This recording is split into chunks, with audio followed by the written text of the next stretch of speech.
భాస్కర్ ఇంకో question. Chamber elections జరుగుతున్నాయి, 28న polling ఉంది.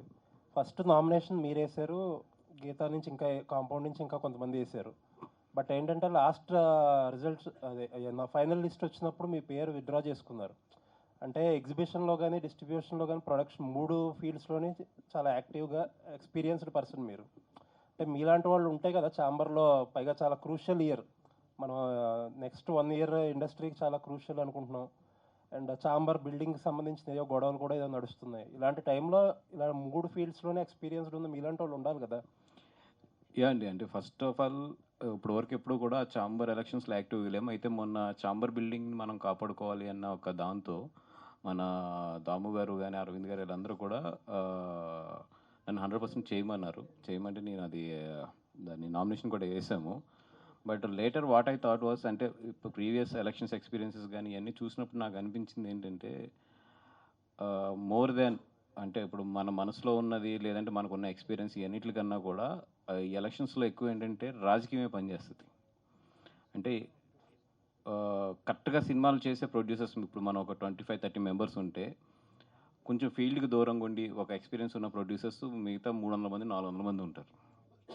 వాళ్ళంతా కూడా ఎట్లా ఉంటుందంటే ఎలక్షన్ అనేది మోర్ దెన్ ఇప్పుడు ఎవరు యాక్టివ్గా ఉన్నాం, ఇప్పుడున్న ప్రజెంట్ ట్రెండ్లో ఎవరు సబ్జెక్ట్లో ఉన్నాం ఇవన్నిటికన్నా కూడా ఎక్కువ రాజకీయం మీద డిపెండ్ అయి ఉంటుంది. దానికి చాలా వర్క్ చేయాలి కూర్చుని.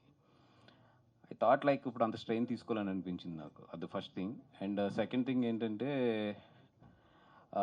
ఎక్కడో నాకు ఎలక్షన్ ఛాంబర్ది మోర్ దెన్ ఇప్పుడున్న సిచ్యువేషన్స్లో ఏది మంచిది ఏది చెడ్డగా అనే కన్నా కూడా ఎక్కువ పొలిటికల్ అంటే chamber inside political, I'm not saying other parties of the political ఎక్కువ అదే ప్లే చేస్తుందేమో అన్న ఒపీనియన్ వచ్చి ఐ హ్యావ్ టేకెన్. అంటే అల్లు అరవింద్ గారు కాంపౌండ్ నుంచి వస్తున్నారు మీరు, ఆయన చెయ్యని రాజకీయమా ఆయన చూడండి రాజకీయమా? అరవింద్ గారు మానేశారండి, అందుకని ఆయన నిజంగా ఇదివరకు ఉన్న యాక్టివ్ అంటే ఏమంటాం దాన్ని మనం, ఆయన పట్టుకుని ఛాంబర్ని నిజంగా ఎస్ అనేది ఉంటే డెఫినెట్గా నేను ఎదురుకెళ్ళేవాను. బట్ ఆయన కూడా ఏంటంటే ఇప్పుడు సో మెనీ విషయాల్లో ఆయన కూడా బిజీ ఉన్నారు. అండ్ రెండోది ఏంటంటే ఎందుకో ఈ రాజకీయాల్లో ఇరుక్కోవడం కరెక్ట్ కాదనిపించింది. సార్ ఇంకొకటి, మీరు చెప్పారు, మీ కాంపౌండ్ నుంచి వేసిన ఎస్కేఎన్ గారు కానీ ధీరజ్ కానీ అందరూ మూకుమ్మడిగా విత్డ్రా అయిపోయారు. దాన్ని ఏ రకంగా చూడాలి? అంటే ఎస్కేఎన్ ఏదో సమ్ టెక్నికల్ గ్లిచ్ పెట్టి అడ్డుకున్నారు. అంటే నేను యాక్చువల్లీ విత్డ్రా అయినప్పుడు కూడా in my point of view ఏంటంటే ఓకే నేను బయటకు వచ్చినా కూడా క్యాంపస్ నుంచి ఎస్కేఎన్ అండ్ ఉన్నారు, ధీరజ్ అండ్ వంశీ ఉన్నారు అనుకున్నాను. బట్ ఎస్కేఎన్ ఏదో ఒక టెక్నికల్ గ్లిచ్ అని చెప్పి తీశారు. నిన్న నామినేషన్ అప్రూవ్ అవ్వలేదు. అండ్ ఫైనల్గా వంశీ ఒకటి మిగిలాడు. డెఫినెట్గా వంశీ కానీ ఆ ప్యానల్ కానీ గెలిపించడానికి అడ్డుకున్నారు అన్నారు. అంటే గీతా నుంచి ఎవరో ఉండకూడదని ఎవరైనా ట్రై చేస్తున్నారంటారా ఎలక్షన్లో? అది నేను ఎక్కువ కామెంట్ చేయకూడదు. థ్యాంక్ యూ అండి.